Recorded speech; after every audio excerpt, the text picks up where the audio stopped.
When I'm not busy stocking the office with Skittles, I'm watching idiotic ramblings. Come on now. Good morning, everybody. Just got through doing IFTA for the first quarter of the year 2019, and it's my first real multi-truck filings. And I was shocked to discover what some of these big companies are doing to y'all, as they were me. So I run a Tennessee base plate, and I'm pretty sure that all the states are that way because I also have to file Kentucky, New York State, and New Mexico. And all these states, Tennessee, Kentucky, New York, and New Mexico, is the only ones I have dealings with, but they only have one place to file in for your state mileages and your gallons consumed in each state for the IFTA tax credits.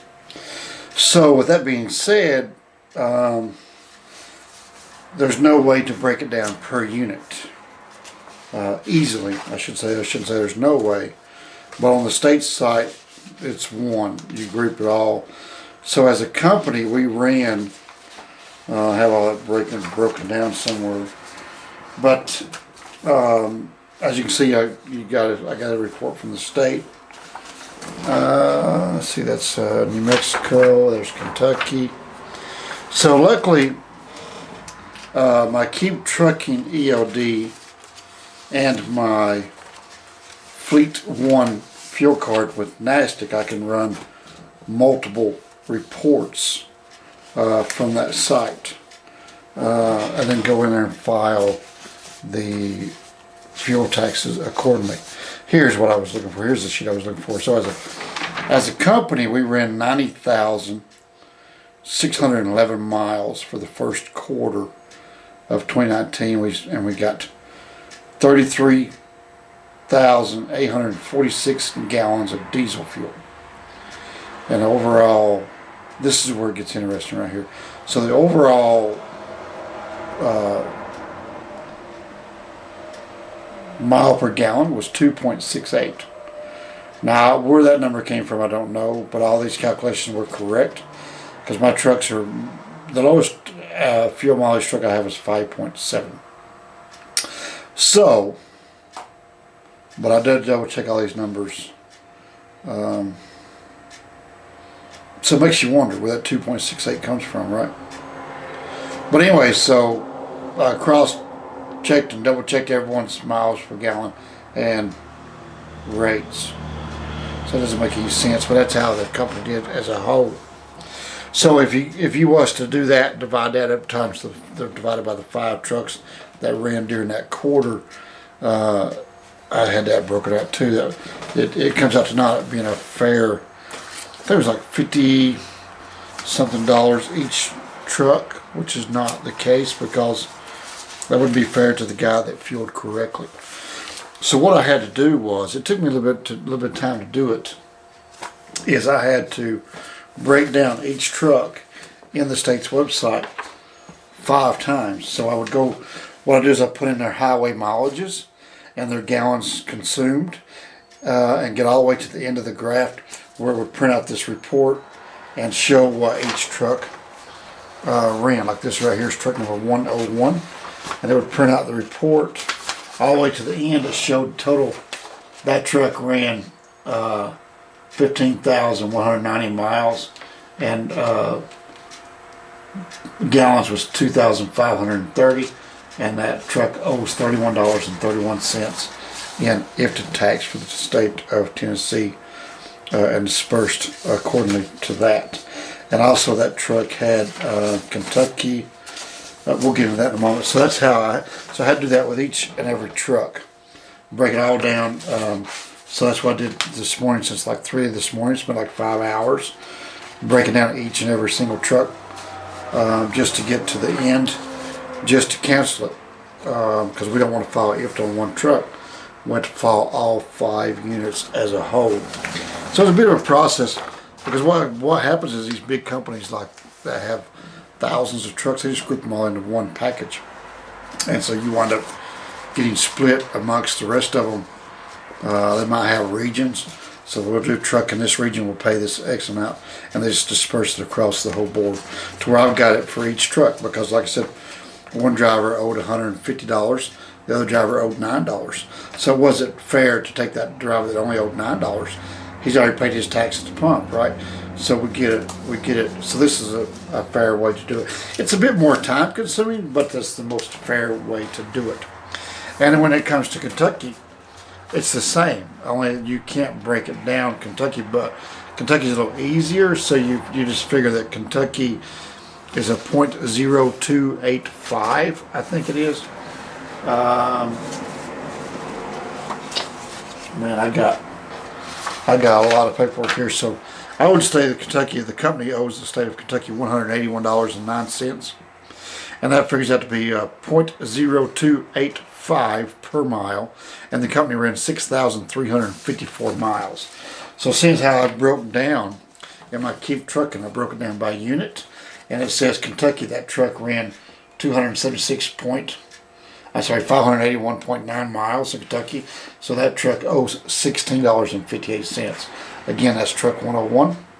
So $16.58 for the state of Kentucky. So I went down and I broke it down each and every truck. So like truck 103, if we pull up truck 103 in Kentucky, truck 103 in Kentucky run 229.4 miles. So that truck owes $6.52. And that, so once you do that times all 5 trucks, you get to the grand total of $181.09. So then there again, it would not be fair to take that 181 and divide that by 5, because some guy didn't even run Kentucky, right? So why should you have to pay Kentucky tax? So I went through the little painstaking step of breaking down each truck, and I've got each truck tracked. 2 of those trucks are no longer here, and they owe 2 of the most, really. So I guess I will send them an invoice for the bill, and we'll show them we're not just some penny-ante carrier. We will go after them for that. For now on, we will keep the escrow money until everything is cleared and settled and all the dust is gone. That's the purpose in the escrow. So we need to do our 6 weeks diligence with the people that have come and gone, because I'm getting tow receipts from states that have their electronic tags and take the picture. The driver didn't notify me, and he just quit and left, and now I'm stuck eating a $50-something bill, same as fuel taxes. So we will send them the bills and send out collections. So it's time. They owe it. They should pay it. But anyway, no worse, no different than not paying your phone bill. Tax is a tax. I didn't incur this tax. But anyways, that's the gist of the IFTA filings. So I guess these companies are not breaking it out per truck, because that's a bit of a process. I only got 5. Imagine doing it times 1,000 or 5,000 or 10,000. It can be a bit. There's just no way. So just do a group filing, disperse it however they see fit, I guess. I don't know what kind of system they have in place, but I did it fair. Because Gourley Trucking is about the driver. Everybody seems to forget that. Oh, well, you didn't do. You know, you forget. They forget. It's how easy they forget what all we are provided. You know, the unladen liability, the bobtail, the fuel card fees are waived. The e-logs fees are waived. The load board fees are waived. But yet they don't want to remember that when it comes time to. Well, you forget I did this, right? But you know, you're not going to get what I'm offering anywhere else. But anyway, so that's it with the IFTA. So I went away again to make sure each driver it was done fairly, and which is what we try to do, is to do it fairly. So it was a bit of a process. That's a lot of paperwork to do since 3 o'clock this morning. Holy smokes! Now we're going to get that wrapped up. We still got to go do our New York. We haven't filed New York yet, but we've done Tennessee, Kentucky, and New Mexico. Still got to do New York. But I only had 2 trucks that ran New York, so we're good. So there's that, guys. So keep an eye on your IFTA taxes. I recommend learn how to do your own IFTA taxes if you're leased to a big carrier. You know, I got one driver wanted to come to me, and I see what he means now. His truck's doing almost 10 miles a gallon, so he didn't want to be grouped into a bunch of guys doing 2 miles a gallon or 5 miles a gallon. So that's why we separate and do it accurately and evenly.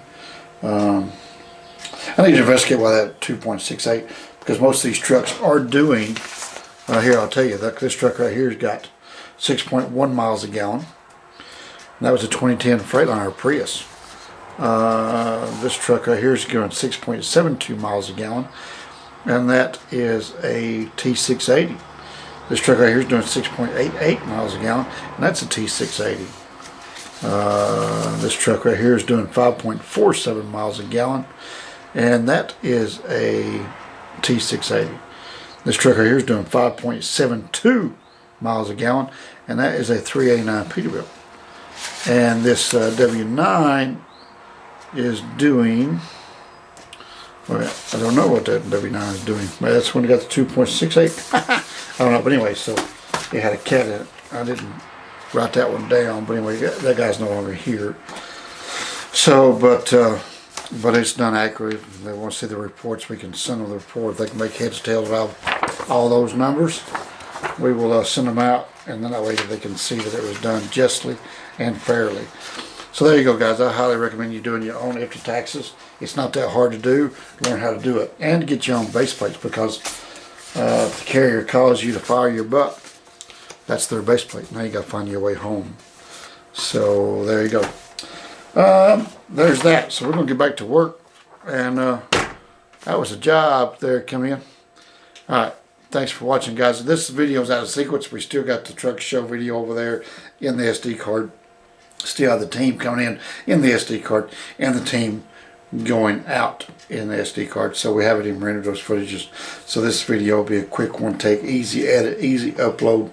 So there you go. There's all the ins and outs of IFTA filings on this beautiful summer day. It's a gorgeous day. I need to go out there and get on the Harley there. Come in, got the Harley shirt on. Need to go ride the bike or drive the new truck. Loving the truck, by the way. Y'all have a good day. We are out. Breaker 19. This is the Dominator with EJP Transport. When I'm not running up and down the highway, loading and unloading my wagon, I'm watching Tim on Life is Good. Come on.